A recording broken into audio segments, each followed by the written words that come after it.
Meu nome é Cissa Gomes, eu sou designer de interiores, diretora da ABD São Paulo e curadora dos cursos da ABD. E hoje a gente está aqui nessa série de bate-papos que a gente vai ter com grandes designers, junto com a Beverril, para falar sobre manejo sustentável, madeira certificada e, claro, muito design, né? A gente tem que fazer muitos agradecimentos, mas em especial a Roca, que é a patrocinadora e está apresentando essa série de bate-papos. Gostaria de agradecer também imensamente as Tintas Coral, a Abi Rocha e a Expo Revestir. E, claro, a todos os patrocinadores regionais da Associação Brasileira de Designers de Interiores.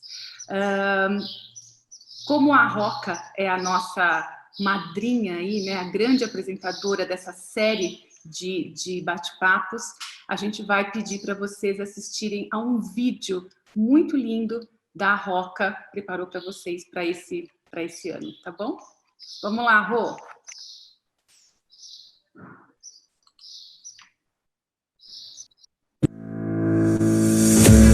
Escolha um ponto no globo terrestre. Qualquer ponto. É certo que ali teremos pessoas com sonhos que precisam ser materializados. Vivemos em um mundo de todas as possibilidades, onde a mente humana aliada à tecnologia cria ideias e soluções de forma rápida e exponencial. Na Roca Brasil Cerâmica, desejamos um mundo melhor, onde o respeito ao meio ambiente e ao ser humano são a inspiração que precisamos para entregar peças inteligentes e sustentáveis. Criamos nossas marcas observando as tendências mundiais, focando no bem-estar das pessoas, mas pensando no futuro, onde nossos recursos naturais são o nosso principal tesouro. Assim, a energia limpa, inovação, consumo e produção sustentável são apenas alguns dos diferenciais que entregaremos aos nossos clientes nos próximos anos. A economia de recursos naturais e financeira são ações sustentáveis e por isso desenvolvemos produtos de grandes formatos que abraçam os lares e negócios, evitando o desperdício de material. Tamanhos gigantes, logística facilitada e tempo de obra reduzido. Inovar pensando nas pessoas. Dessa maneira, criamos produtos que interligam a arte e a natureza. Uma estética aliada à inteligência. É assim que avançamos e que nos importamos cada vez mais com os detalhes, com o funcional, com o confortável, com o que é belo e que faz diferença no mundo. Roca Brasil Cerâmica, onde o belo é ser sustentável.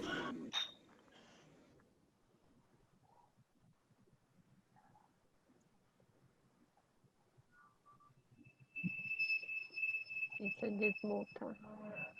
Muito bom.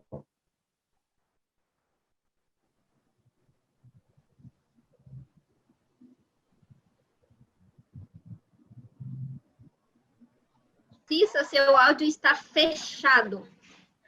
Ô Lu, eu acredito que o áudio da Cissa está fechado, ela não consegue abrir. Exatamente, agora eu consegui, mas a Lu está me mutando toda hora hoje. Renato, ela não quer que fale hoje. Eu não sei, já falei. É melhor ficar quieto, né? Não, mas vamos lá. Mas, assim, muito com boa calma, tarde. com calma tudo dá certo. Vai dar certo. Gostaria de apresentar os nossos queridíssimos designers e falar que hoje a gente vai ter uma conversa deliciosa sobre madeira sustentável. Renato está aqui para esclarecer muitas coisas sobre manejo. E eu gostaria de fazer um pedido a vocês. Todas as nossas séries de bate-papo são independentes, mas semana passada Renato e eu fizemos um bate-papo, uma conversa, para que o Renato explicou para a gente o que é a Beverril, como funciona essa cooperativa lá no meio da Amazônia e como é que tudo isso acontece. Então, quem não assistiu, sobe lá no YouTube da ABD e assiste, que vocês vão poder aproveitar melhor os próximos bate-papos com os designers. Mas o Renato está aqui, né, Renato? E sabe tudo sobre o assunto e, com certeza, a gente tem um chat. Tendo dúvida, pode escrever aqui para a gente, que o Renato vai solucionando aí as questões. Queria apresentar os nossos designers, mas eu acho que melhor do que ninguém é o Renato, que esteve com eles lá no manejo. Renato, são todos seus, querido. Você apresenta eles, porque ninguém melhor do que você. Júlia Kranz e Guido Guedes. Vamos lá. Vamos lá. Bom, esse é uma série de bate-papos que nós vamos fazer todas as terças-feiras. Hoje, a Júlia Kranz e o Guido Guedes são designers que têm a madeira na essência do trabalho, tá? Eu acho que isso é o mais importante. Eles olham a madeira e valorizam a origem disso, sempre com respeito.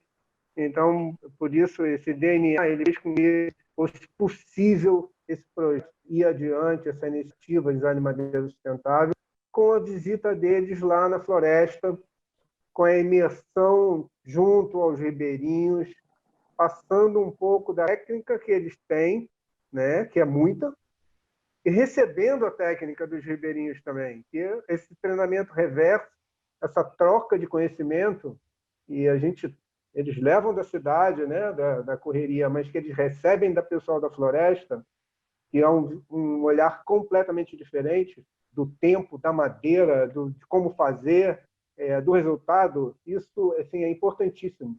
Então, a gente vai conversar com eles hoje. Bem-vinda, Júlia. Bem-vindo, Guido. Eu não sei como a gente vai fazer, se eles se apresentam. A gente tem um teaser de cada um da visita deles na floresta para apresentar, para mostrar um pouquinho do que eles conseguiram captar e vivenciar lá, e depois a gente vai trocar figurinha, vai bater papo, vai falar sobre sustentabilidade, sobre o social, sobre comunidade, sobre designer, sobre tudo.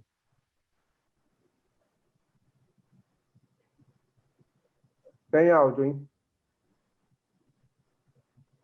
Assista o seu áudio. Acho que a gente pode começar passando os vídeos e mostrando eles, de fato, aonde interessa, no meio da floresta. Vamos lá? Vamos.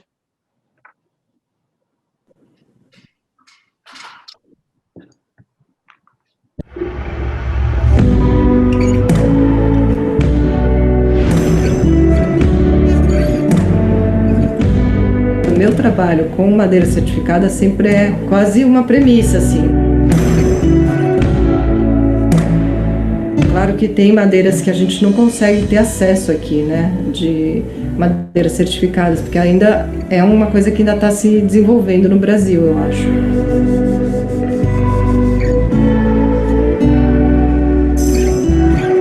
Para mim, principalmente, o que eu acho que eu vou me assustar vai ser com o tamanho de tudo, assim, o tamanho da floresta, o tamanho do projeto, né, a quantidade de madeira, que, assim, para mim, o meu estoquezinho aqui eu acho enorme, né, e eu já sei que isso é uma formiguinha ali para eles, né, então tudo isso acho que vai me impressionar muito, assim.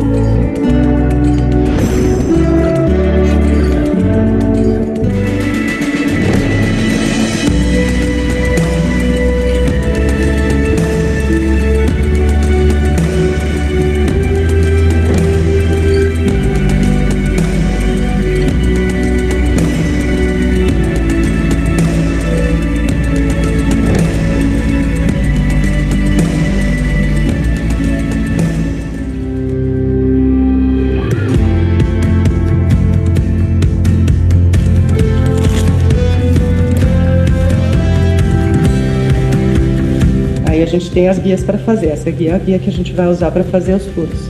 A gente vai numerando as guias para não ter confusão na hora de fazer.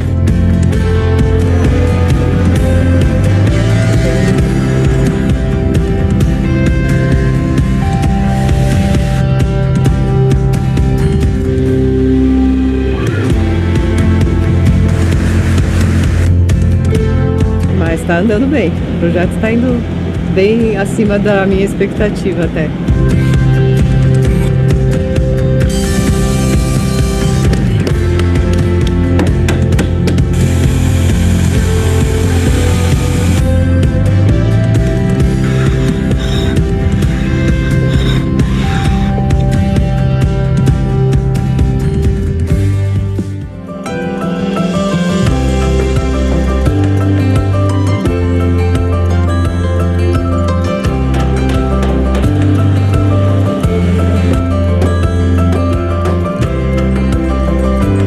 Eu lembro quando eu comecei a trabalhar com madeira, eu tinha que explicar para todo mundo o que era manejo sustentável, o que era FSC, ninguém conhecia, ninguém sabia sobre tudo isso, né?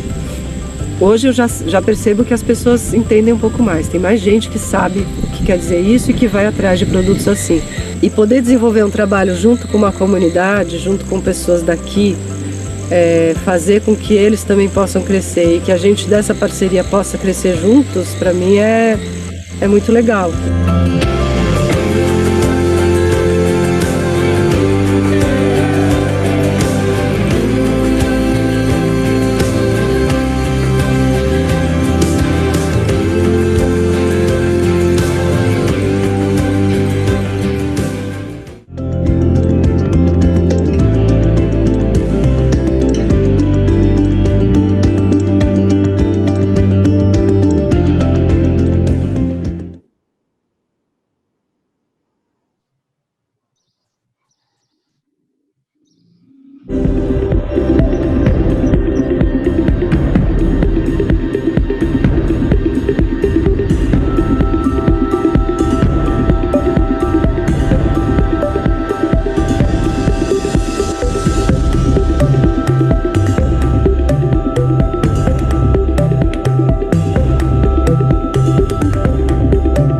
Tenho trabalhado há uns 3 anos com um projeto, com um processo de encaixe com porca e parafusos em madeira, macho e fêmea, para criar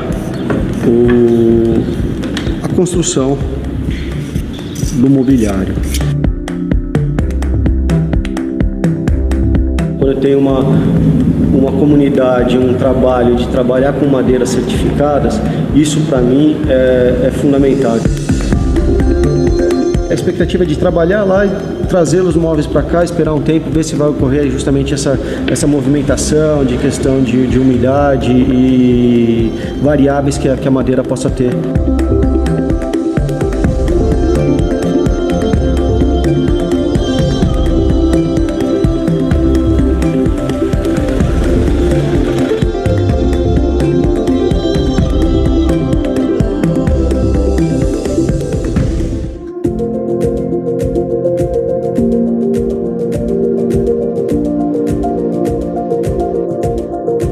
Para esse banco seria interessante montar a coluna hoje, que a gente cola, deixa a coluna até amanhecer a gente corta e já monta a coluna e já vai fazendo as prateleiras.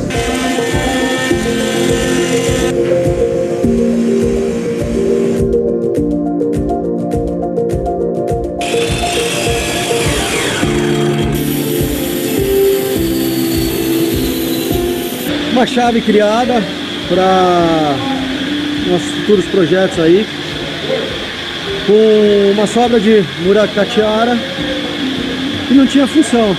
Demos uma vida para ela nova.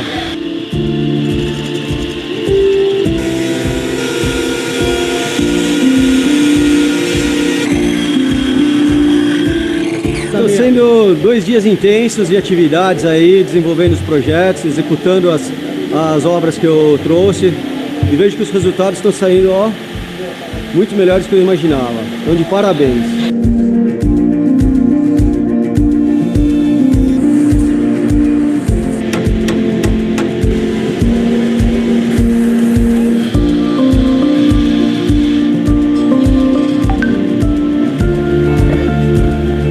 Não tinha visto assim, feito tudo de madeira, né? E agora tenho feito aí coisas que eu não tinha visto, né? É nova, coisa nova pra mim, né? Eu tô gostando muito disso. Pô, a experiência foi completa. A quantidade de madeira em volume cúbico e de diversas espécies de abundância, uma madeira extremamente legal, certificada, madeira que realmente dá gosto de trabalhar. Tenho a agradecer a BV Rio, a UFSC, a comunidade, a Conflona, a Movelaria, por esse convite. Eu me sinto, cara, muito gratificado por tudo isso.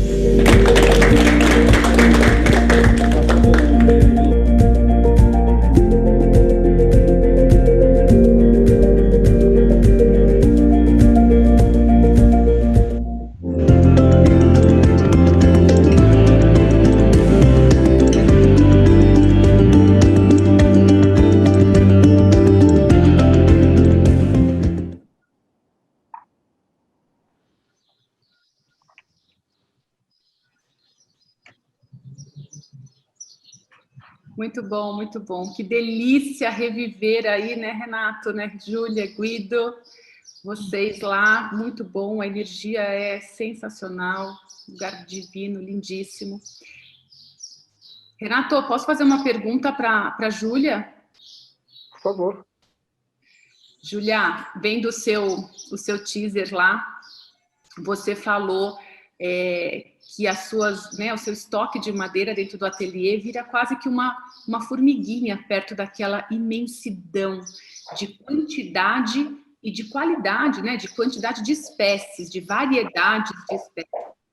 Conta um pouquinho para a gente como é que fica o processo criativo quando você olha para tudo aquilo ali e pode criar de forma infinita. Qual a diferença? O que você sentiu com essa imensidão de quando você chegou lá de insumos para sua criatividade? Então, bom, para mim a coisa de estar no meio da floresta já é impressionante, né? Porque eu sou paulistana, assim, daquelas que, né, sempre nasceu aqui no concreto, sempre vivi aqui, tinha muita vivência de praia, né, na minha vida, na minha infância e tal, que eu acho que até inspira muito dos meus trabalhos, das minhas criações, mas a coisa da floresta era uma coisa muito nova para mim, né, de estar no meio da Amazônia, assim. E chegar lá e ver tudo aquilo que eu estava imaginando, mas não tinha muita ideia do que é a energia, né? Porque quando você está no lugar é outra coisa, né? Muito diferente de você saber, né? Assim, saber do que acontece e tal.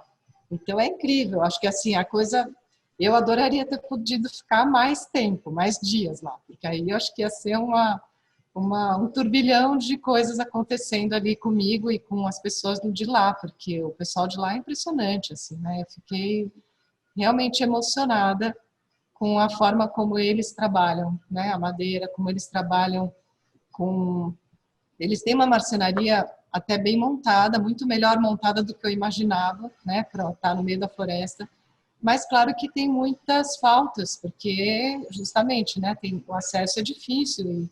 Então tem milhões de questões ali, milhões de coisas que eles não têm muito como resolver com o ferramental, por exemplo, que a gente tem aqui, que é muito mais fácil, etc. E eles dão um jeito, sabe? Isso para mim foi a coisa mais impressionante, assim. Então eu acho que assim estar lá, né, no meio de uma floresta como a nossa, né, com essa coisa que a gente tem, com essas pessoas, nesse ambiente, com esse projeto que é lindo, né, com essa ideia, né, que a BV Rio teve de juntar, né, de fazer essa união.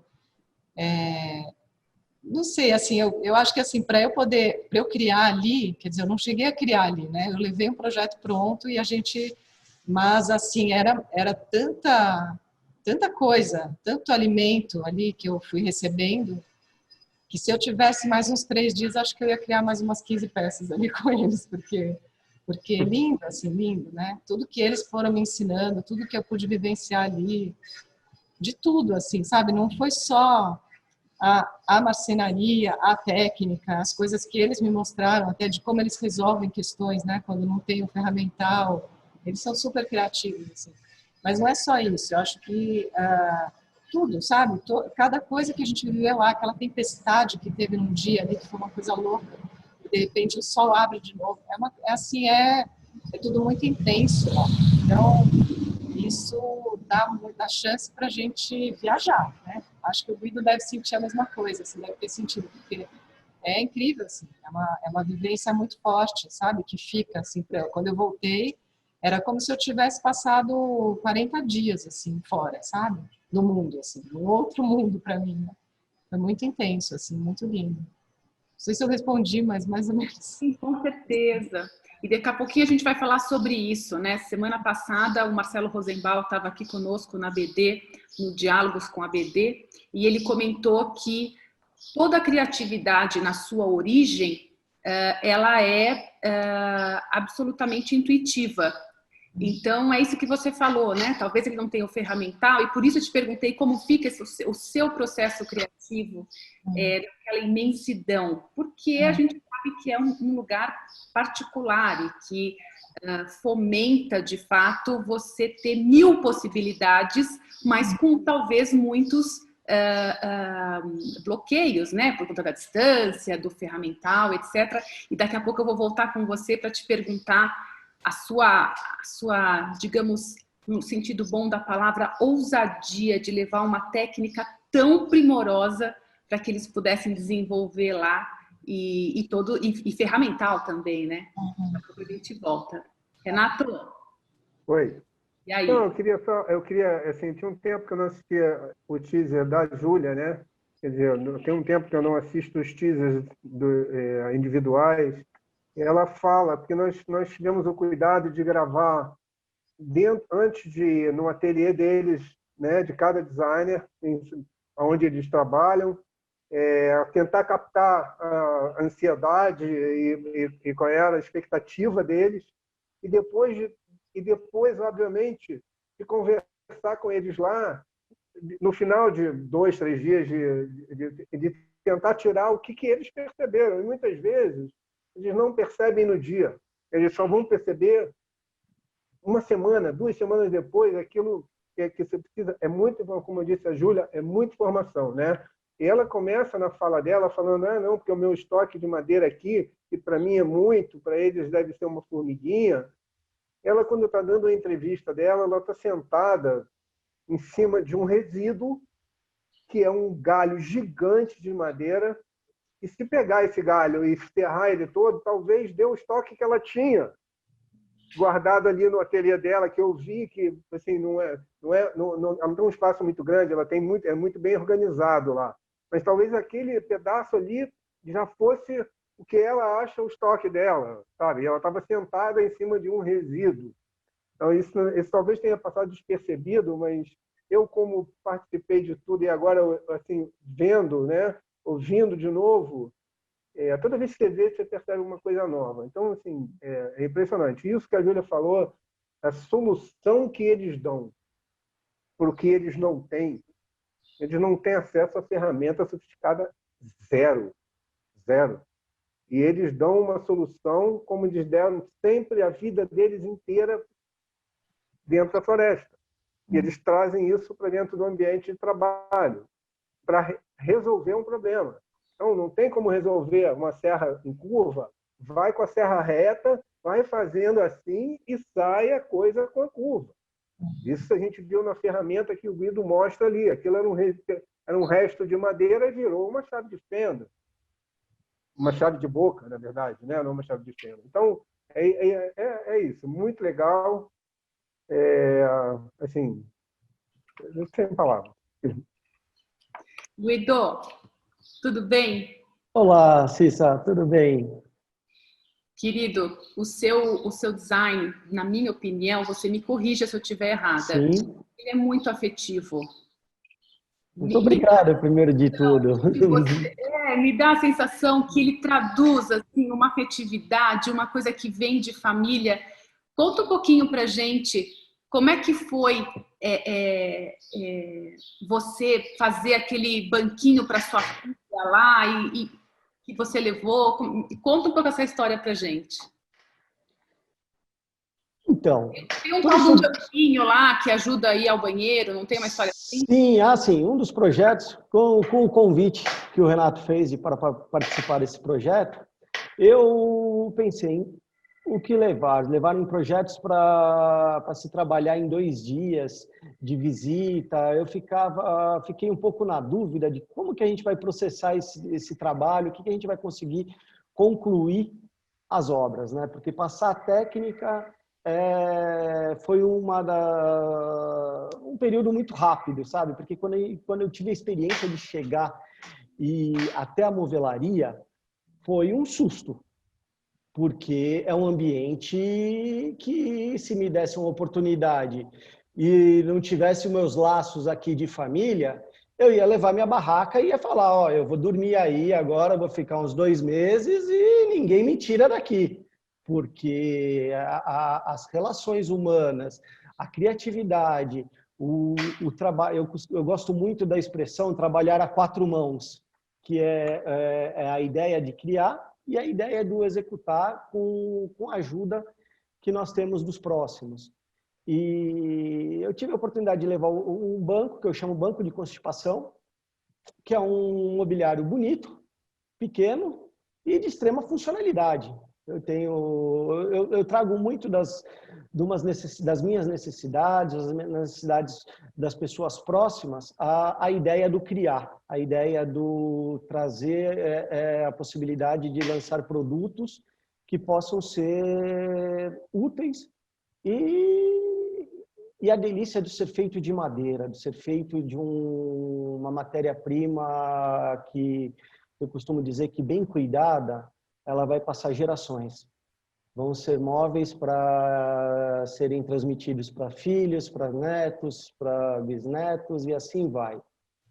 E tendo todo esse background de uma madeira certificada, um manejo sustentável, que quando surgiu o convite, veio a expressão, vamos trabalhar com os resíduos. E daí conhecia a expressão galho, só que tinha 1 metro de diâmetro, 1,5 metro de diâmetro, troncos curtos que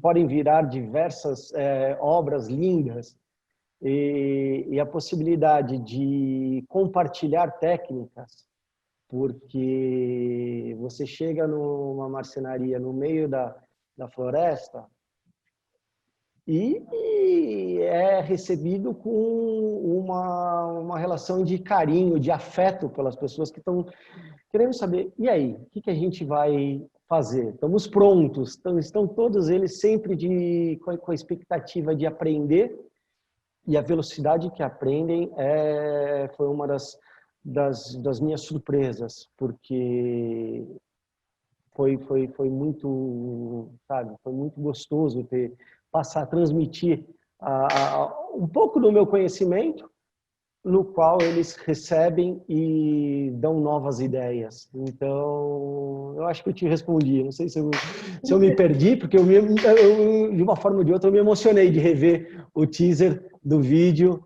porque são sensações que afloram aí e dão vontade de compartilhar e conversar sempre sobre o assunto.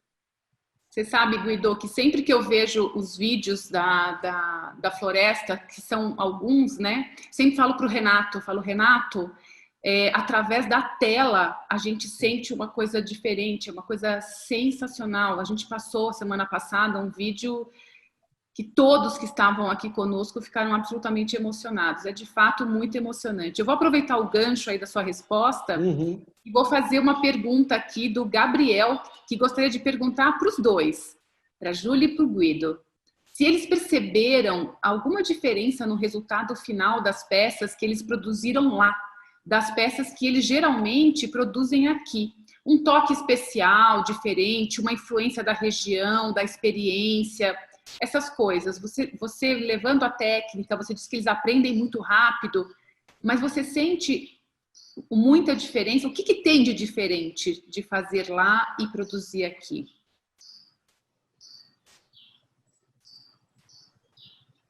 Quer que eu fale primeiro? Pode compartilhar, Júlia, compartilha essa ideia. Bom, no meu caso, acho que o principal foi essa coisa que a gente falou da criatividade na hora da produção, porque eles têm pouco ferramental. Então, no meu caso, eu levei coisas, né? Eu levei uma tupia de mão, por exemplo, né? Uma tupia de coluna, que a gente chama, que é uma tupia grande. Porque eu tenho uma guia, etc. E eu, na época, até acho que perguntei algumas coisas. Que máquinas que eles têm lá? Tem serra de fita? Tem. Só que eu cheguei lá, tinha a serra de fibra, a máquina, né, que é uma máquina grande, só que não tinha a serra da serra de fibra, estava sem. Então, eu não podia usar a serra de fibra. Então, assim, algumas questões, né, que eles vivem ali que são reais, né, tipo, tem, mas não deu para buscar, ou encomendaram, não chegou, só vai chegar daqui um mês, sei lá. Então, 1000 questões assim. E aí, para mim, principalmente, a grande, enorme diferença entre produzir aqui e lá é essa, né? Quer dizer, pela falta, né? Eles conseguem ter uma maleabilidade com o pouco que eles têm, sabe? E achar caminhos. Então, até no meu vídeo aparece uma ceninha deles fazendo uns cortezinhos assim, paralelos na madeira, e depois vai tirando com o martelo, que a gente até sabe que existe essa forma de você desbastar a madeira quando você quer fazer uma curva, mas a gente não faz isso aqui, né? Aqui a gente usa essa tupia justamente, e a gente tem as guias e tal, então você vai comendo com a tupia. Como eles não têm a tupia, como que eles resolvem? É simples, bota na serra, vai levantando a serra e vai comendo, e depois vai fazendo essa batidinha com o martelo. Incrível, sabe? Várias coisas que eles foram mostrando pra gente, como você resolve quando você não tem todo o ferramental. E isso foi o principal. Isso, para mim, é a maior diferença que teve na produção entre lá e aqui, né? Na questão toda da produção em si, assim, né? Mas essa coisa que o Guido falou da habilidade, da facilidade de absorver o que a gente leva, e, né, essa abertura que eles têm, essa vontade mesmo, né? É maravilhoso, assim, é incrível. Então, tudo vai rápido, sabe? As coisas que a gente acha que podem dar alguma encrenca, não dá, porque eles vão resolvendo, vão juntos, sabe?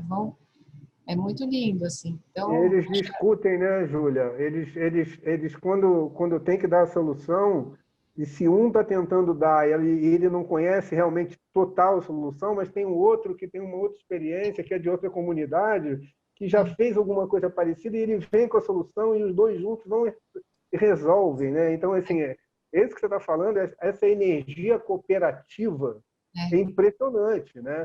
E com alegria, porque eles não deixam de ter alegria naquilo que eles estão fazendo. Apareceu dificuldade, putz, não fecha a cara e não vai dar certo, não. Vamos resolver, né? E isso assim, é muito louco, porque isso é contagiante ali dentro, né? Então, assim, a energia que isso traz para vocês, designers, e com a troca com eles, né? Eu não sou designer, mas eu participei de todos, eu via pelo olhar, né? Assim, tanto pelo olhar quanto pela satisfação que vocês, designers, demonstram quando vem a solução dada, né? E assim, é uma satisfação de demonstração de surpresa, porque não é uma satisfação assim, pô, não, resolvi meu problema, não. Caramba, como que eles conseguiram, né? Sim, como você mesmo falou, uma técnica que é extremamente simples de se fazer com o ferramental que vocês usam, e eles vão na mão, ali no... Por isso que eles falam, calma, vai dar certo. Né? É lindo, é lindo. Eu tive a experiência com eles, eu levei 3 projetos para eles fazerem, que era um banco de constipação, um banquinho de constipação, um cabideiro, e a estante, que era um projeto maior, que ela acompanha um banco para ter acesso às prateleiras mais altas, e que eu tomei como base para a estante trabalhar em cima desse banco, porque vai trabalhar com todas as técnicas que vão ser necessárias para se construir a estante. E a organização deles na movelaria foi a seguinte: eles dividiram os marceneiros e os participantes desse treinamento em 3 times, em 3 equipes, que cada uma ficou com um projeto. Então, era gostoso de você transmitir as técnicas para cada um. Sempre tinha um marceneiro mais experiente em cada equipe. Você levava as plantas com os detalhes, com os desenhos técnicos, com todas as medidas e tudo mais. E eles pegavam, eles analisavam, eles falavam, agora a gente vai colocar a mão na massa, vamos ver que espécie que nós temos aqui disponível para cada projeto. E eu fiquei observando e querendo, sabe, aprender, assimilar alguns raciocínios que tinham que ser feitos lá na hora com as técnicas locais. Então, foi muito gratificante isso. Mesmo a ideia de fazer, eu levei a ideia de fazer o parafuso e a porca em madeira, com cocinete e com umas ferramentas que eu acabei criando pelas dimensões aqui. Falei, levei, deixei com eles, eu falei, ó, a ideia é a seguinte, tem um certo milímetro de necessidade para se criar todas as costas das roscas, e foi, sabe, quando eu tinha muito essa dúvida, como que eles vão estar desenvolvendo lá? E tinham a madeira, sabe, necessária, com a umidade ok para se trabalhar, porque isso envolve muito. A gente fala de uma umidade local dentro da floresta amazônica aí, muito alta, quando vem para grandes centros, com uma umidade muito mais baixa, que é o que eu costumo dizer que a madeira pode movimentar. Esse sempre fica uma dúvida, mas até o momento, com todas as encomendas que eu fiz, não tive esse problema, sabe? Tive um problema em um lote que foi ajustado, e eu vejo que essa pergunta do Gabriel, dos produtos feitos lá, dos produtos que nós executamos aqui, nesses projetos que eu tenho a oportunidade de fazer em parceria, estão sendo de extrema qualidade.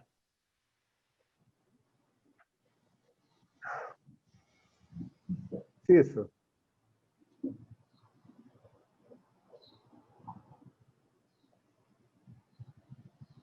Isso? Eu me mutado de novo. Tá de sacanagem comigo. Não. Deixa eu te falar. Eu preparei com a Rô 2 PowerPoints diferentes com imagens dos 2 treinamentos, tá? Tanto o da Júlia quanto o do Guido.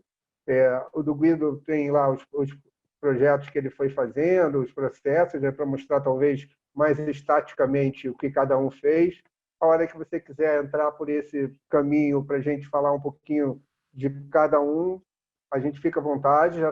Eles já estão mais ou menos numa cronologia de chegada, meio e produto final acabado.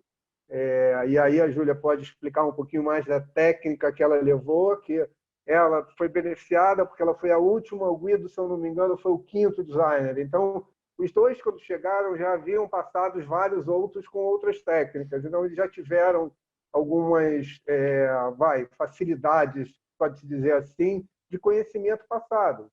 Então, o que eles estavam trazendo, eles estavam complementando coisas que eles estavam aprendendo, né? As capacitações estavam proporcionando. Vamos lá. Vamos passar, Rô, passa para a gente e eles vão comentando. Estão separados, né? Vamos começar pela Júlia, né? Isso.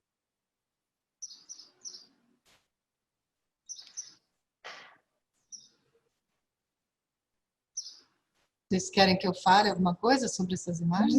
Rô, você passa mais devagarzinho, por favor, querida?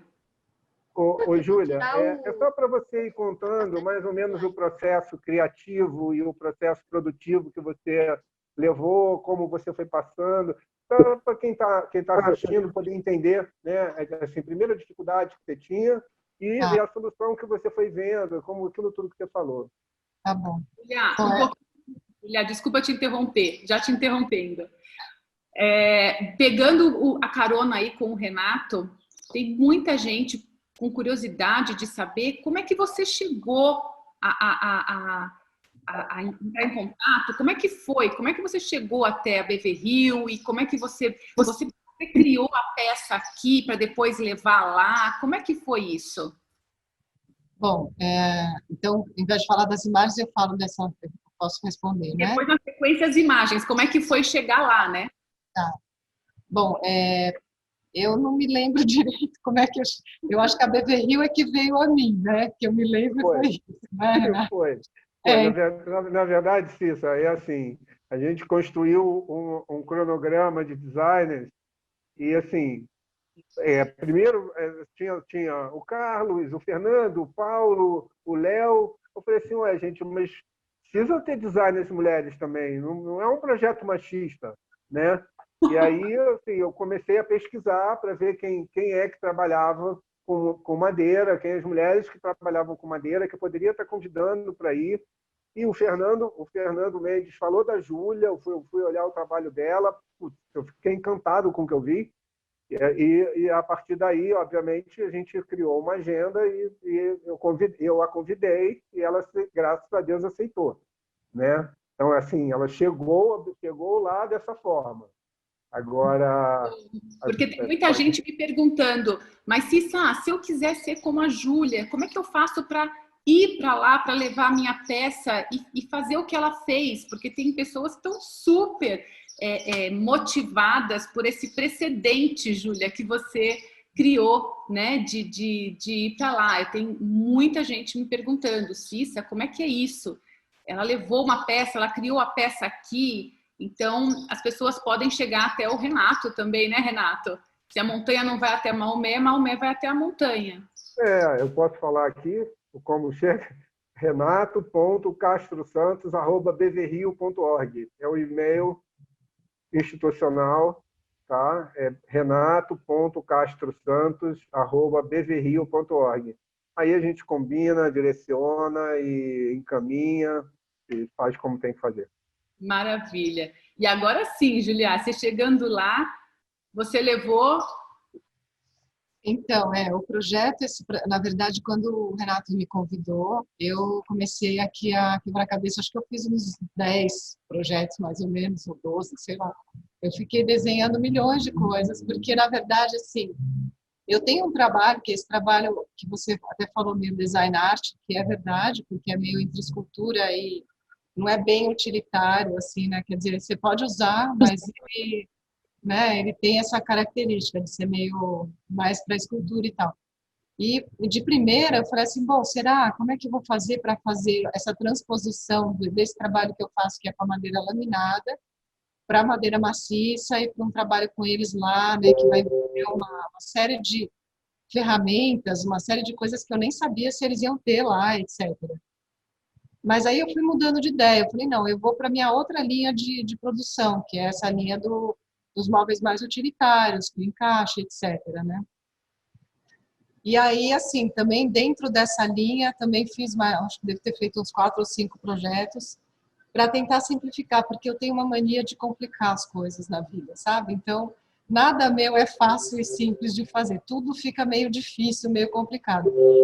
Aí eu falava, não, eu tenho que levar uma coisa que seja rápida, que a gente consiga produzir nesses 3 dias e que eu possa passar isso para eles, né, de uma forma completa, que não fique faltando pedaço, etc. Então, a minha principal preocupação era essa, e é muito difícil para mim isso, muito difícil.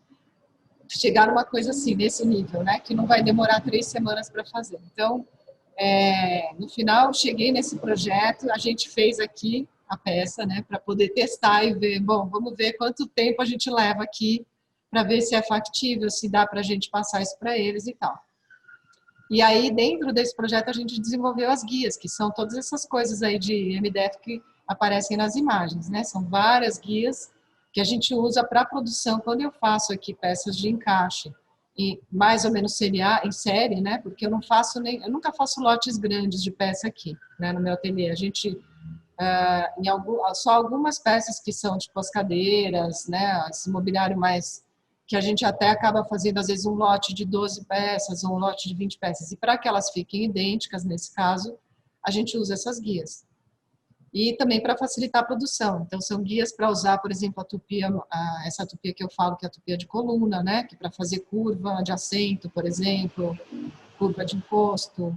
Aí a gente tem várias guias, cada guia para uma função, né? Para fazer o encaixe de uma peça na outra, para fazer o corte de uma peça, da curva da peça, etc. E eu levei todas as guias. A gente fez tudo duplicado, então eu tenho essas guias aqui e eles têm lá. Eu levei tudo para eles e deixei lá de presente para eles poderem aprender o que eu estava passando, né? Todo esse processo de construção de uma peça e poderem dar andamento e continuar e reproduzir essas peças.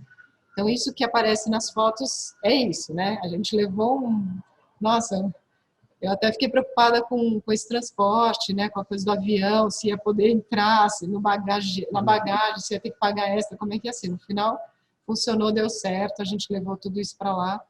Ó, essa é uma delas, né, que está aparecendo. Essa, inclusive, é aquela da tupia que eu falo, né, que ela é uma gangorra, tá vendo? Essa curva que fica nas laterais é justamente para fazer a curva do assento, né?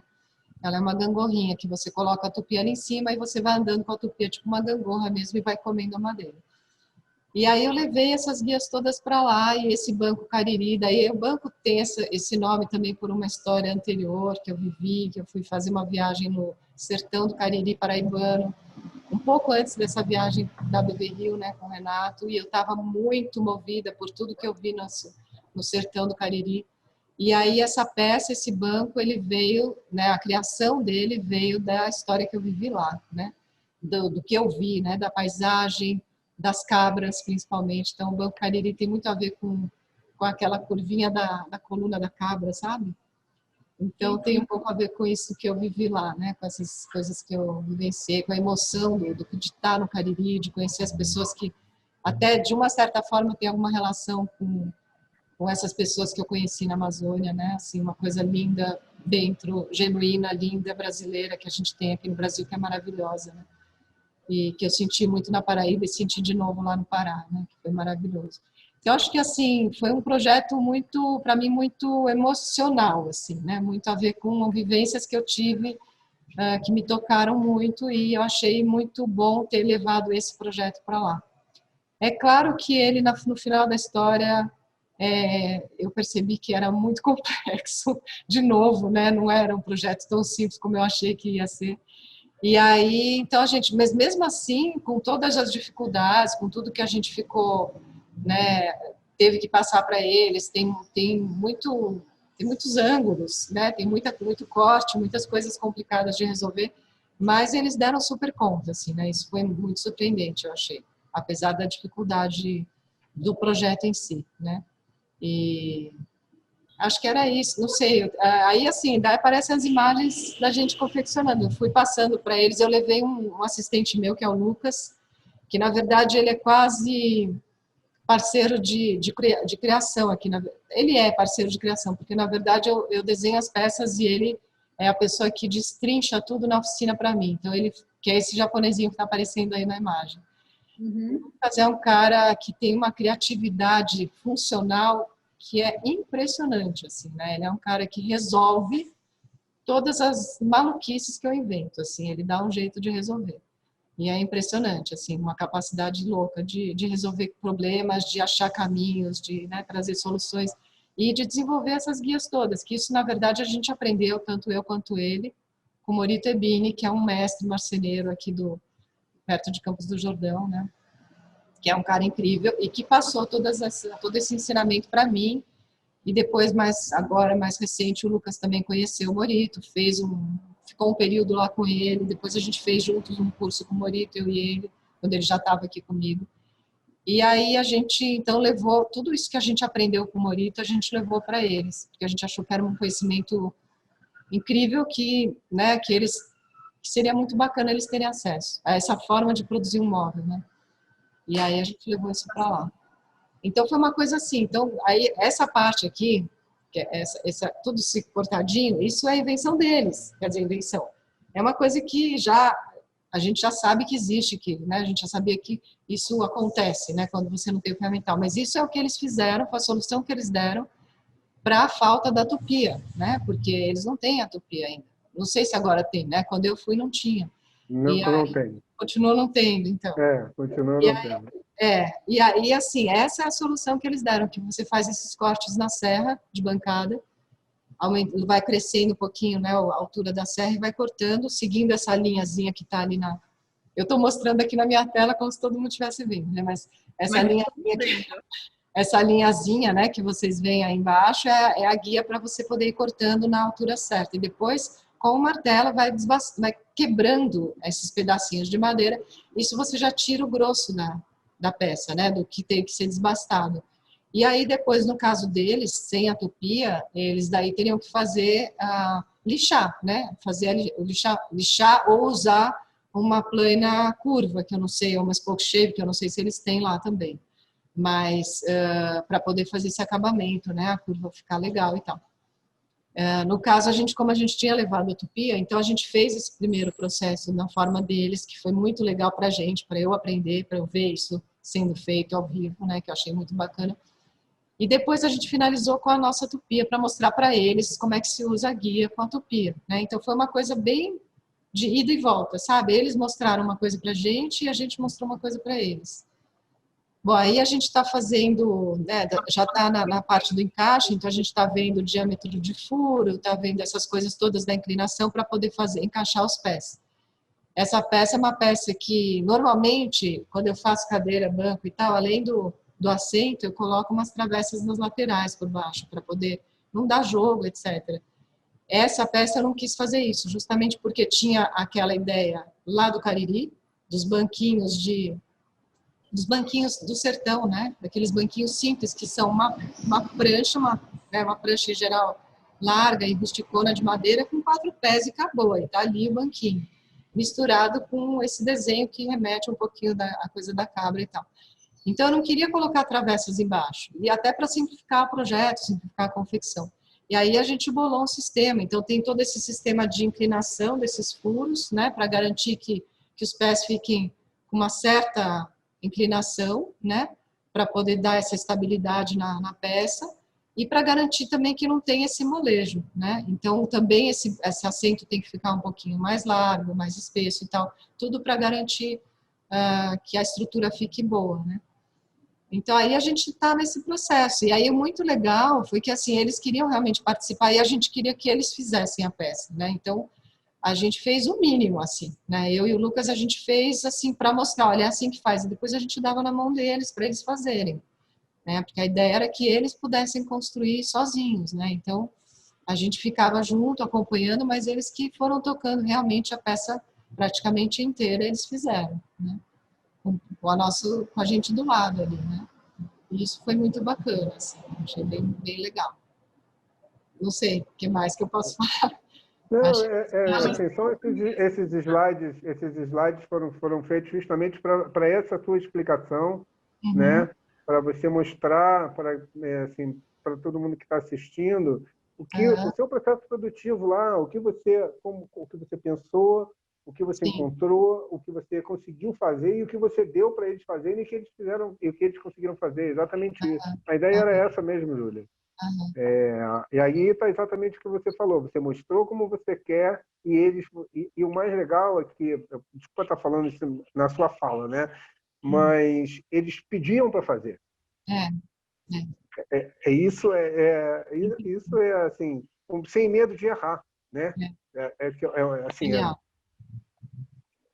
Genial. Esse menino que apareceu na outra foto, não sei se ele vai aparecer de novo, ele era ultra participativo. Esse aqui, ó, do lado direito aqui da foto, que está martelando. Muito bacana ele, porque ele era assim, não é, tem marceneiros ali na equipe que são mais experientes, que conhecem mais e tal. Ele não era, ele era dos meninos que estão aprendendo ali, mas assim, com uma energia, uma vontade, sabe? Então, aí a gente, sei lá, tinha uma etapa do trabalho para fazer, aí a gente falava, bom, quem quer fazer agora? Ele, eu quero, sempre levantava a mão, eu posso, eu quero, eu não sei o quê. Os outros um pouco mais tímidos e tal, então ele acabou fazendo muito, assim, ele acabou, acho que, aprendendo bastante, foi muito legal, assim. Então, essa vontade, né, que eles tinham, isso foi muito bacana, assim. Achei bem legal. Muito bom, Julia. E parabéns, lindo banco, de uma delicadeza. Ele só parece simples, mas de simples não tem nada, né, Renato? Não tem não. Tem não. Eles Olha, eu vou falar. Eles que o digam, né, se é simples. Nossa! A Júlia tem um trabalho primoroso. Júlia, sou muito sua fã, você não tem ideia. Guido, agora minha pergunta vai para você, querido. E é uma coisa que eu alinhava e complementa aí. Eu queria só deixar... vamos falar do Guido agora, depois a gente volta naquela última foto, e na última foto do Guido, que aí eu quero fazer um comentário e quero puxar um outro assunto dele, para ele, tá? Guido, seguinte, a Júlia estava comentando, né, da capacidade deles, que é uma característica que com todos que a gente conversa, que foram para lá, todos traduzem, cada um a seu modo, mas muito a mesma coisa, que é esse entusiasmo, né, que é essa vontade que vem de dentro, de aprender, e a capacidade que eles têm de assimilar novas técnicas. É realmente algo que chama a atenção das pessoas que foram para lá. Mas aí me veio uma questão que eu acho importante. Vocês foram para lá, vocês apresentaram novas técnicas para eles, vocês acompanharam, e aí vocês voltaram. E os pedidos começam a surgir, né? Eu sei que você está, acho que no terceiro pedido, não é? A demanda acontece. Me fala uma coisa, isso é uma dúvida de escritório de design de interiores mesmo. A gente sabe hoje que a gente, quando pede, né, quando a gente especifica um mobiliário, a gente tem um prazo enorme para muitas lojas, né, para trazer, para entregar, e tem essa coisa da qualidade, porque é uma coisa feita à mão, não é uma coisa feita em série, e você uma técnica e vem embora. Me conta a sua experiência. Como é que foi isso? Você já está no seu terceiro pedido. Eles assimilaram? Como é que essas peças que chegaram sem a sua presença lá, com relação à qualidade, etc. Conta um pouco para a gente como é que foi a sua experiência com relação a isso.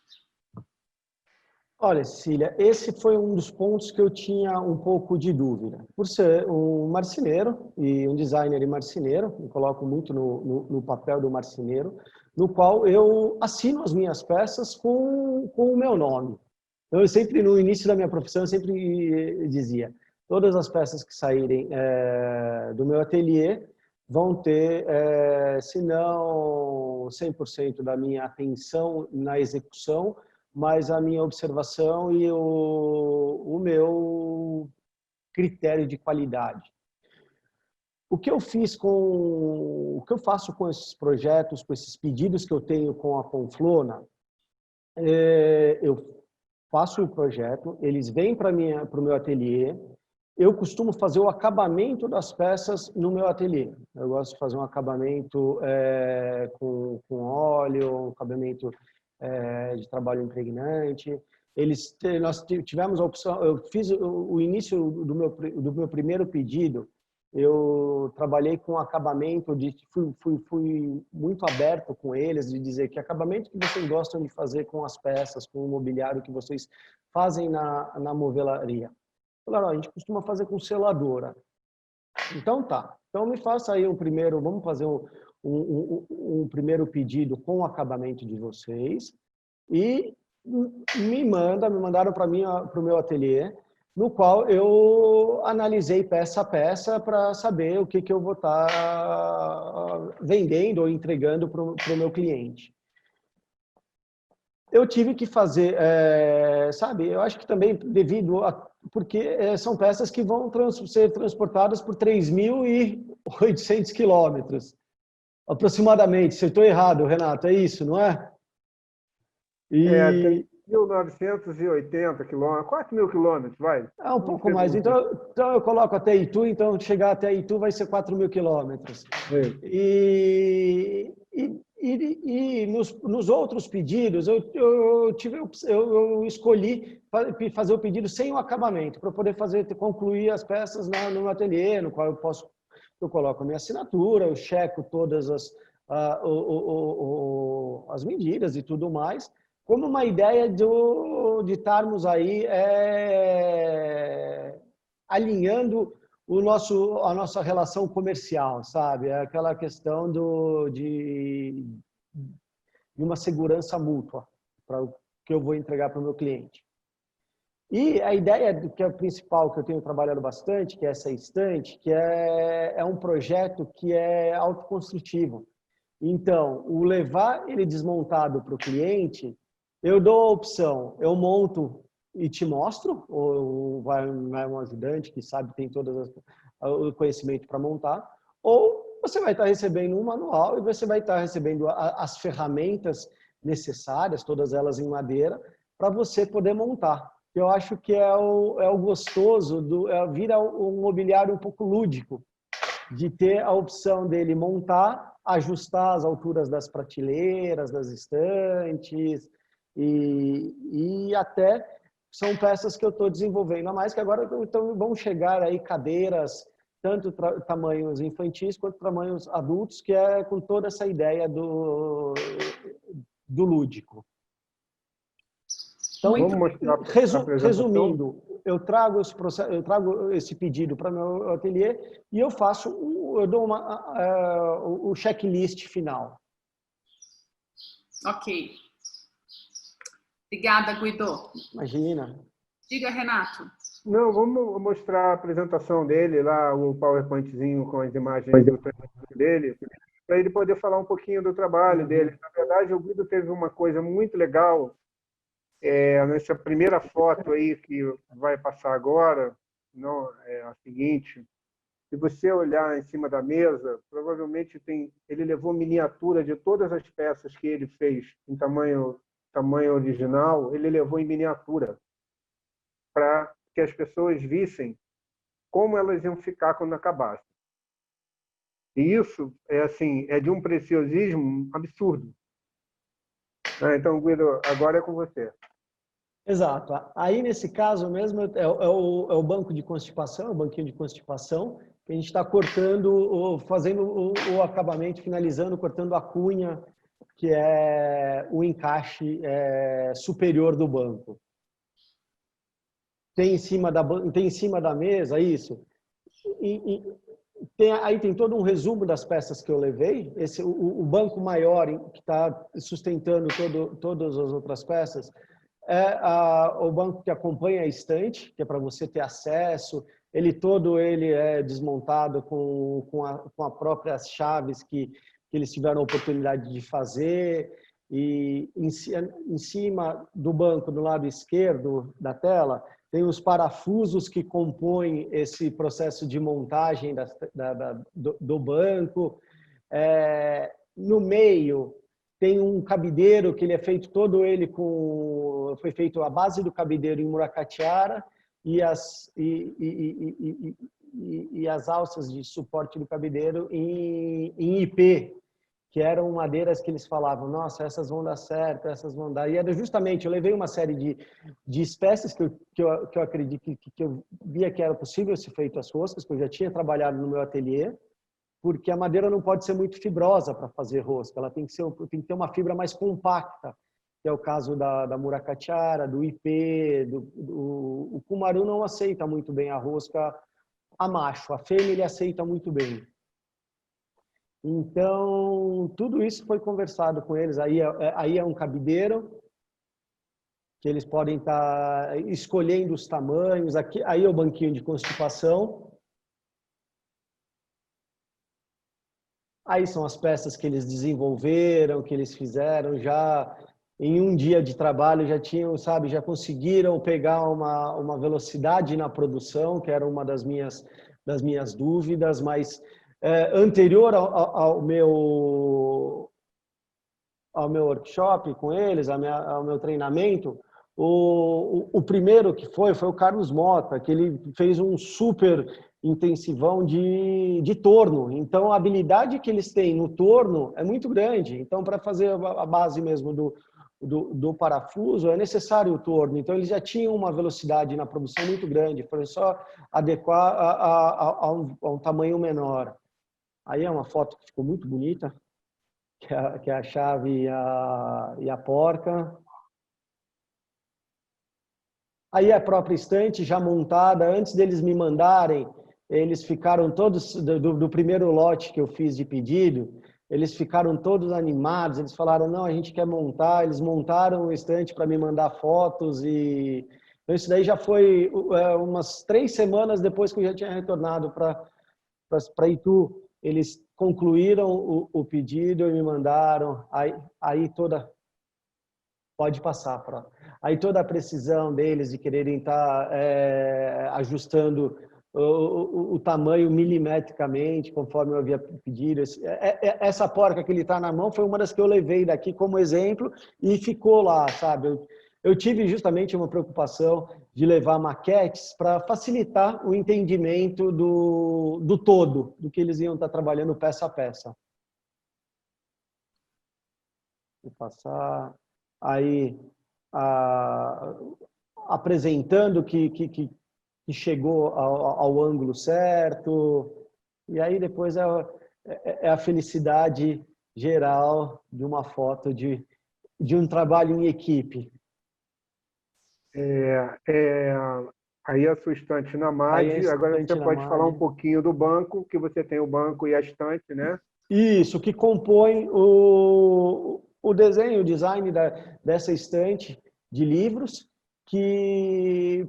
porque ela tem 2,45 metros de altura, então seria um pouco incômodo de você ter acesso às prateleiras superiores, e eu acabei criando esse banco, que você pode usá-lo ou tem um próprio local para se guardar, para se acomodá-lo na estante, no ganhar espaço e manter a estética do móvel.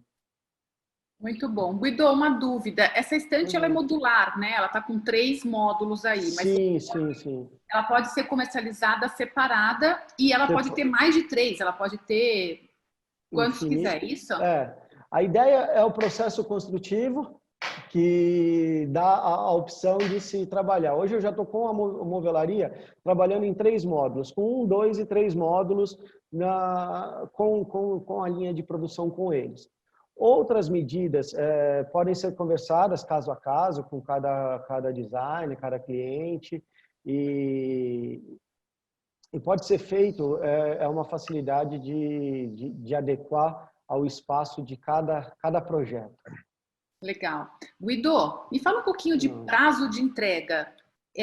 Como é que é lá na movelaria? Você consegue ter essa rotatividade? Por exemplo, se a gente precisar, um designer de interiores no escritório de arquitetura ou design, precisar de uma estante para algo comercial, por exemplo, uma parede generosa. Cada módulo seu tem quanto de... Esse módulo tem 2 metros de altura, mas 2,45 de altura e 2,80 de largura e 45, 48 de profundidade. 2,80. Então vamos falar em 9 metros, de uma parede de 9 metros de uma estante como essa, praticamente piso-teto de um pé direito de 2,5. Como é que fica isso? Você faz esse pedido e esse prazo? Porque quando a gente fala em 4.000 quilômetros e toda essa coisa tão feita à mão, né, tão artesanal, como é que é esse prazo de entrega? Eles conseguem atender? O prazo ele é razoável? Olha, nós temos trabalhado com um prazo de 60 dias. Isso o que foi dos primeiros pedidos.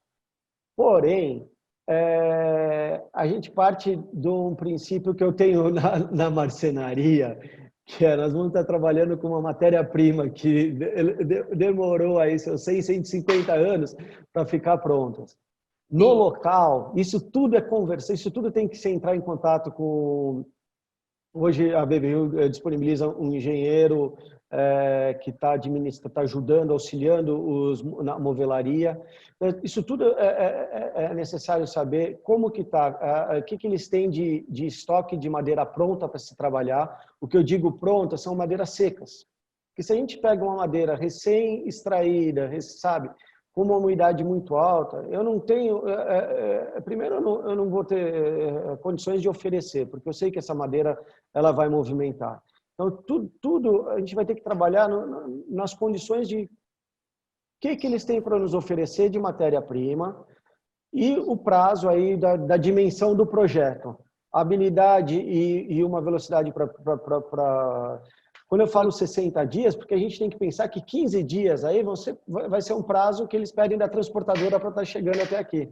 Tá? Eu estou achando 60 dias sensacional, porque isso assim, quando eu vou agora falar um pouquinho, porque até para posicionar, né, Cissa? A gente hoje os pedidos que estão passando com a chegada do engenheiro, a gente conseguiu organizar a produção. Então, hoje, quando você passa uma demanda, e isso vai ser da negociação do designer que está produzindo lá com o projeto que vai ser apresentado a ele, para ele solucionar, seja com a estante, um módulo, 2 módulos, 3 módulos, de acordo com a demanda que tem em produção lá hoje. Então, eu hoje trabalho com 90 dias, um prazo extremamente confortável, tá? 90 dias para sair de lá. Então, podendo ser eficiente, vai sair de lá com 80. Mas o prazo para chegar aqui, ele depende muito da disponibilidade da carreta na hora.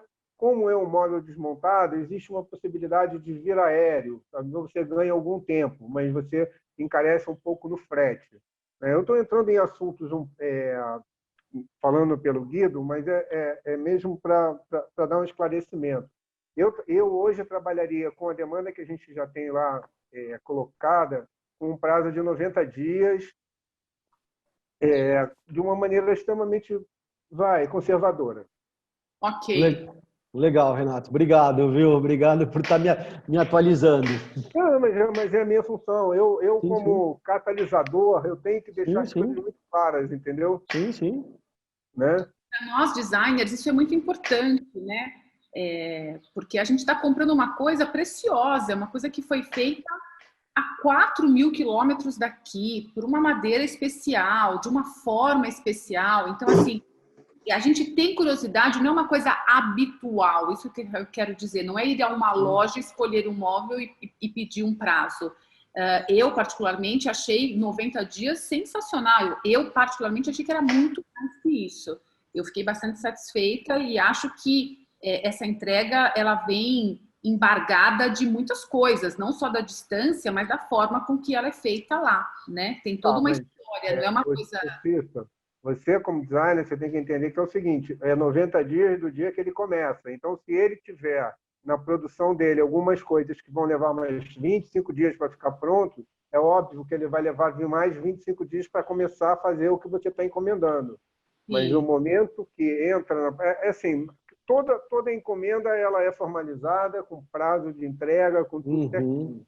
Tá? Mas hoje, em média, os pedidos estão levando em torno de 90 dias. Coisas menores, mais simples, né, te levam menos tempo. Então, você cai numa produção de uma coisa em série, você faz 30, 40, 50, 80 e você já despacha. Mas, no caso aqui, tem coluna, tem prateleira, tem as peças menores, tem os parafusos, você tem várias coisas, são componentes diferentes, feitos por pessoas diferentes dentro de um processo produtivo. Então, eu trabalharia com 90 por si numa boa. Muito bom. Quer perguntar alguma coisa, Rê? Não, na verdade, assim, agora eu vou entrar por uma pergunta um pouco mais social, vou entrar num campo social, tá? Do projeto, que talvez vocês desconheçam. Eu separei, tanto na Júlia, na foto, a última foto da Júlia, que é com todo mundo junto com o diploma na mão, e do Guido eu deixei ele com um só recebendo o diploma, porque os diplomas são entregues e assinados pelo designer na hora, tá? Para todos eles. E uma coisa que nós percebemos ao longo dos treinamentos todos, e isso é fantástico, é que muitos deles têm família, muitos têm filhos estudando, se formando no fundamental, se formando no primário, antigo primário, não sei qual é, como é que é, eu não me esqueci, né? Mas... Dois agora, Rê. Exatamente, Fundamental 1, que chegam em casa com diploma. E muitos deles não têm diploma. E eles começaram a chegar em casa com um diploma. Entendeu? Então começou uma competição interna, eu tenho 5, mas eu tenho 6, eu tenho 4, mas eu vou conseguir chegar nos 6. Sabe? Então, a gente começou a perceber que não só a capacitação técnica que eles estavam levando, né? Mas a parte social que ele levava para a casa dele depois, aquele reconhecimento ali, a maioria enquadrou e botou na parede. Entendeu, Cícera? E, assim, não são cursos à toa. Eles foram capacitados, eles estão ali é um documento de uma profissão que eles realmente fizeram. E isso, dentro de uma comunidade a 4.000 quilômetros, dentro de uma área gigante, que você tem comunidades com 40 famílias, outra com 30 famílias, 15 famílias, o cara tem lá 5 diplomas na parede de marceneiros, formados por designers, que ele entra no Instagram, mostra o trabalho. Isso tem um valor social intangível, tão grande, mas tão grande, tão rico, né? Então, por isso que eu fiz questão de mostrar todos os treinamentos que tiveram entrega de diploma, né? De participação, certificado de participação, não é diploma, é certificado de participação.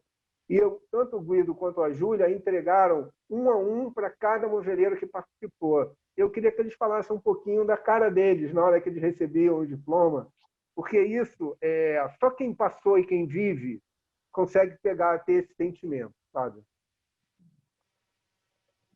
Bom, eu posso falar da minha experiência lá, na verdade, acho que foi emoção para eles e para mim, né? Porque eu achei o máximo, assim, toda essa vivência. Acho que, assim, eles realmente, assim, é uma ocasião, esse finalzinho da história, tipo, não sei, assim, é muito bonito, é muito forte, como tudo que a gente viveu lá, mas realmente, assim, é um fechamento que no meu caso, eu acho que foi meio especial, né, Renato? Porque eu fui a última, então ainda teve a presença de uma pessoa muito importante lá da Conflona, né? Que eu não lembro qual era a função dele, mas era um cara bem importante ali das comunidades, né? Um cara bem fundamental, que ele foi até lá participar dessa celebração final. Então, acho que ficou uma emoção a mais até ali, né? E a entrega... No caso da Júlia, né, só complementando, dizendo quem é a Júlia, é assim, a Flona é uma área de unidade de conservação. Ela então você tem a Federação da Flona e a Federação tem um presidente. O presidente da Federação, que é quem tem o direito de concessão de uso da área, estava presente porque ele tinha feito há 20 anos atrás um curso com o Morito Ebini e sabia que estava indo uma pessoa lá que era aluna amiga do Morito Ebini, que é um papa na parte de modelaria, de menaria, e ele sabia que era o último treinamento do primeiro ciclo da iniciativa, né? Então aquilo primeiro era um encontro simbólico mesmo, realmente, era o fechamento de um primeiro ciclo. Depois disso veio a MAD, né, que foi um super resultado para a gente o que a gente tinha feito, e depois disso, obviamente, hoje a gente continua com a iniciativa.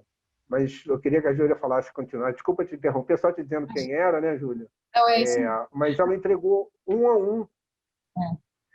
Não, foi super emocionante, acho que para mim e para eles. Eu sou super chorona, né? Então eu fiquei super emocionada lá na hora também disso, né? Dessa energia que foi passada de um lado para o outro, tanto de mim para eles quanto deles para mim, para o Lucas, né? Foi muito lindo.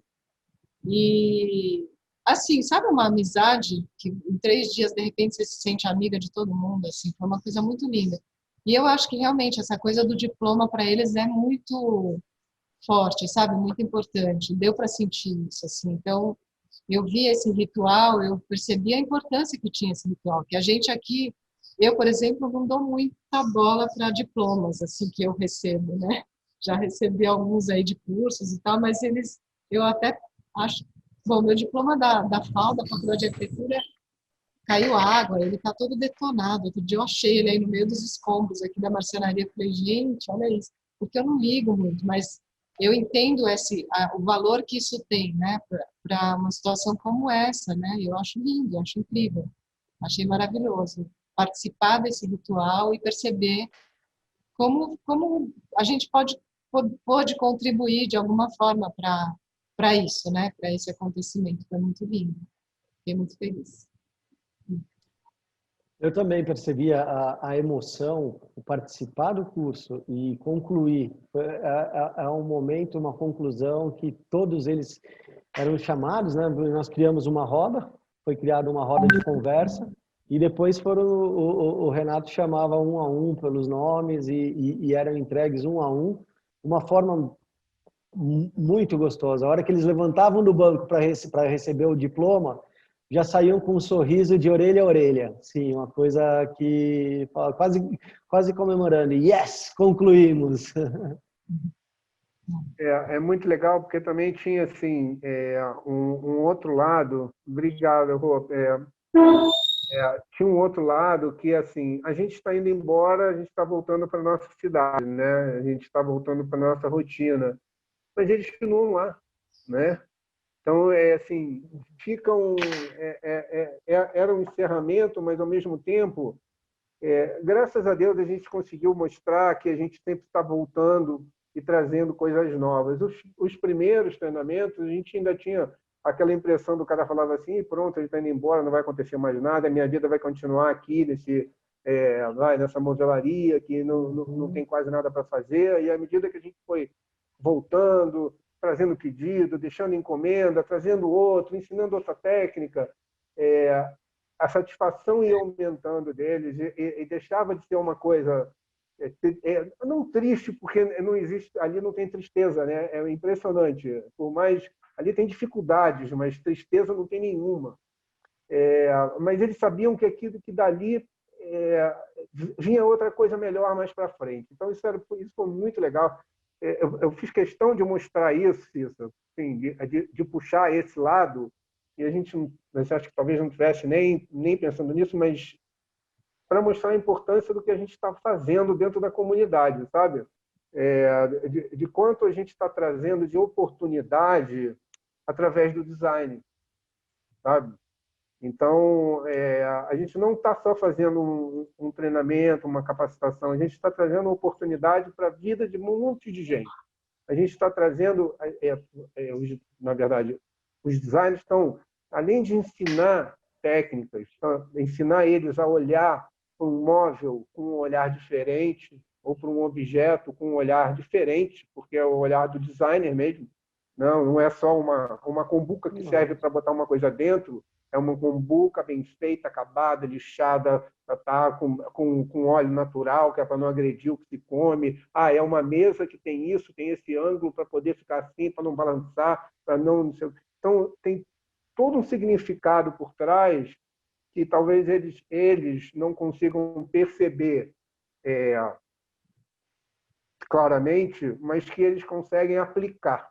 Então, assim, aí o resultado vem. Na hora que você entrega um certificado assinado pelo designer, na hora, na frente deles, dizendo, pô, você está capacitado, o curso terminou, era muito legal. Isso daí, assim, fechava com chave de ouro toda aquela energia positiva que eles falaram aí, tanto a Júlia quanto o Guido. Sim. Muito bom, é isso mesmo. A gente fala tanto em design biofílico hoje, né? Mas a biofilia, ela não está só em você colocar um vaso ou um verde no seu projeto, mas é você traduzir o que vem da natureza para dentro da sua casa. E acho que todo o design, como a gente muito ouve falar, que é feito à mão, ele vem com desígnio, né? E então isso faz toda a diferença. E mais do que isso, você levar, como a gente falou, que a sustentabilidade ela não está só na esfera de você consumir materiais que sejam recicláveis, né? Isso é na superfície da sustentabilidade. Quando a gente fala em sustentabilidade, a gente fala desde a extração da madeira de forma consciente, mas a gente também fala desse reaproveitamento coerente, como a Júlia faz com as suas ripinhas, as suas tábuas lindas, né, Júlia? E o Renato que começou toda essa história com os resíduos da floresta. Então, é tudo muito lindo e mais do que isso, né? Trazendo as pessoas que moram lá, porque ninguém melhor do que eles que são nativos para cuidar daquilo que é deles. Então, a gente conseguindo deixá-los lá, mas com qualidade de vida, com trabalho, vocês levando, vocês como designers, a técnica de vocês e não trazendo eles para cá, não é verdade? Eu acho que todos têm a ganhar. Então, é um trabalho realmente muito completo em todas as pontas e estou muito feliz aí de estar descobrindo cada vez mais essa iniciativa, esse é um projeto que virou uma iniciativa, né? Acho que a gente está caminhando para o fim. Ok. Quer fazer uma última pergunta para eles? Eu queria saber, Vamos lá. assim, vocês não conheciam o manejo florestal e os seus resultados de perto, né? O quanto isso foi importante vocês vivenciarem essa proximidade? Quer falar, Guido, primeiro? Pode falar. Pode falar, pode falar. Quiser Bom, ouvir. Não, eu tive uma experiência muito interessante com essa questão do manejo, porque quando eu tive lá, a gente teve um dia lá, uma tarde, eu acho que eles devem ter feito isso com todo mundo que foi, que eles falaram, vamos dar uma voltinha na floresta, né? Vamos entrar no meio da floresta, que para mim é uma coisa, uau, né? Falei, nossa, né? Vou entrar na floresta amazônica. E aí a gente saiu, quer dizer, ali, né? A floresta está ali, né? Você anda 100 metros, você já está no meio do mato, assim, total.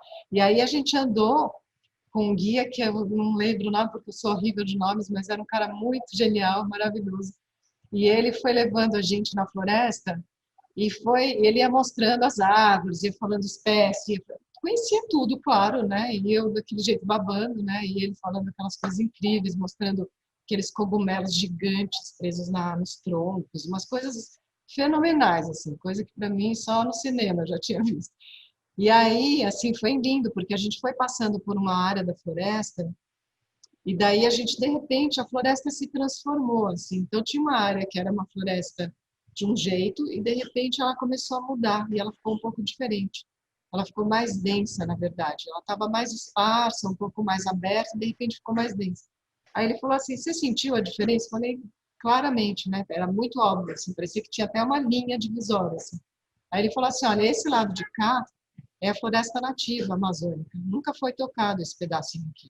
Esse outro lado é a floresta manejada, da forma como a gente maneja. E a floresta estava muito mais viva, e intensa e densa, muito mais fechada, com muito mais espécies e tudo mais.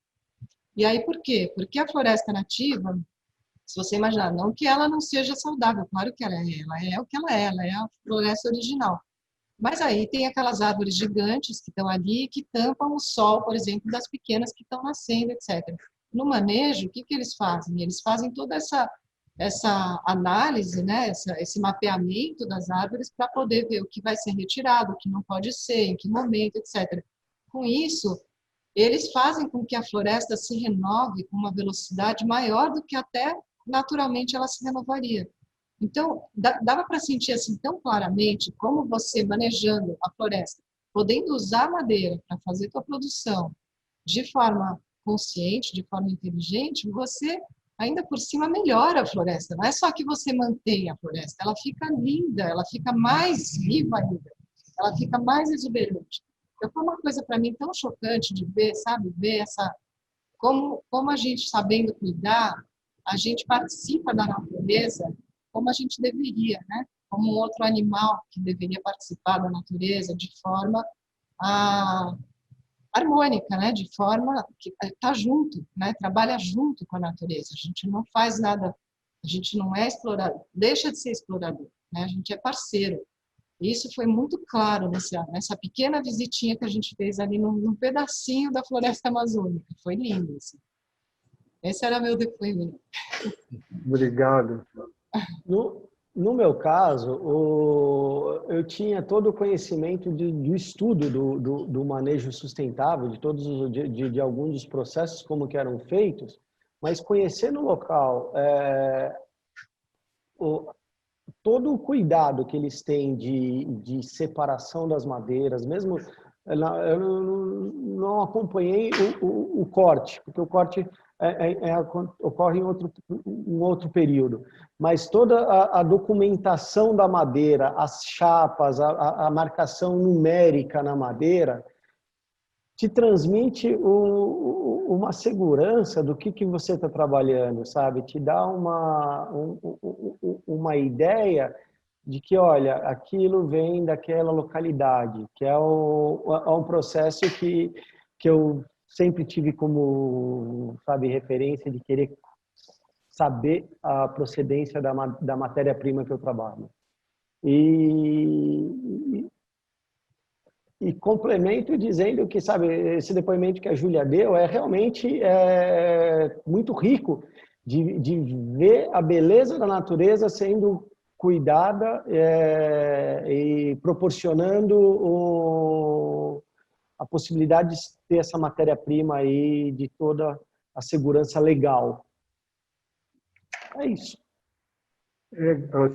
Cícero, Oi, querido. acho que a resposta foi assim, complementar, né? Com certeza, mas nosso prazo está acabando aqui e é uma pena. Eu adorei conversar com vocês. Não sei se o Renato tem alguma coisa para dizer. Eu acho que esse final é incrível, porque a minha pergunta final seria a delícia, né, de um designer poder estar consumindo uma madeira que tem a certeza de onde ela vem, de como ela... E tem um propósito de você estar levando o seu desenho e a sua técnica para lá, né? Porque muita gente pergunta, isso é uma outra discussão, por que não trazer a madeira para cá? Isso tem um propósito, isso tem um porquê. E isso envolve muito o que o Renato acabou de falar, né? Trazendo a madeira para cá, a gente não estaria tendo toda essa enxurrada de emoções que vocês viveram lá. Ensinando pessoas locais, dando diploma, capacitando e fazendo com que eles fiquem no seu habitat natural, que eles serão os maiores protetores de tudo. A gente precisa se conscientizar e deixar de ter aí a economia da escassez, porque a natureza ela é abundante e não vai faltar sabendo usar, não é verdade? Então, acho que é muito o que a Júlia falou. Fazendo o manejo, a gente tem uma floresta extremamente exuberante, né, Júlia?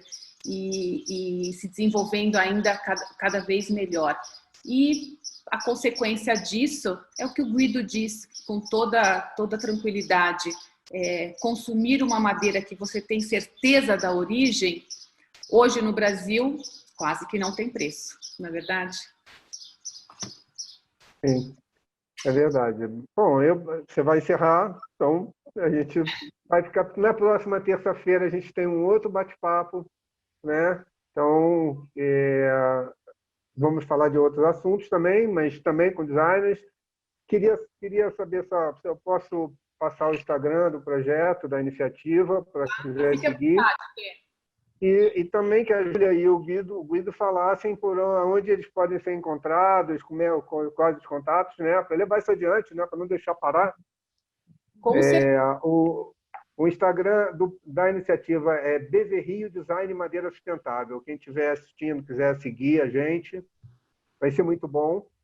E o Guido e a Júlia, por favor. Bom, meu Instagram é TV Júlia Krantz, o meu site é Júlia Krantz, é sempre Júlia Krantz. Se puser Júlia Krantz na internet, vocês me acham. Tem uma outra Júlia Krantz inglesa, que é uma estilista louca, uma artista também, que faz umas coisas malucas, mas vocês vão ver bem a diferença, que eu não faço roupa ainda, ela faz umas roupas loucas, então vocês vão ver que não sou eu, mas foi Júlia Krantz que dá para achar ali. É isso.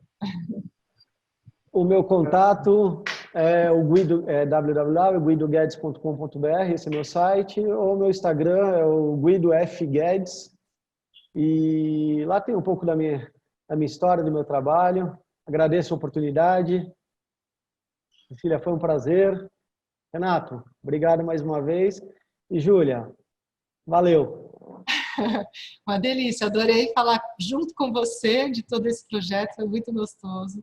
Queria agradecer também ao Renato e a Cissa, a ABD e a Beverrio. Adorei essa oportunidade da gente poder falar um pouquinho mais, lembrar tudo isso. O prazer foi todo nosso, tenho a certeza disso. Muito obrigada. Obrigado a vocês. Obrigado. Beijo grande para todos. Oi, Cissa? Eu e você, semana que vem, no nosso mesmo bate local, aqui no Insta da BD.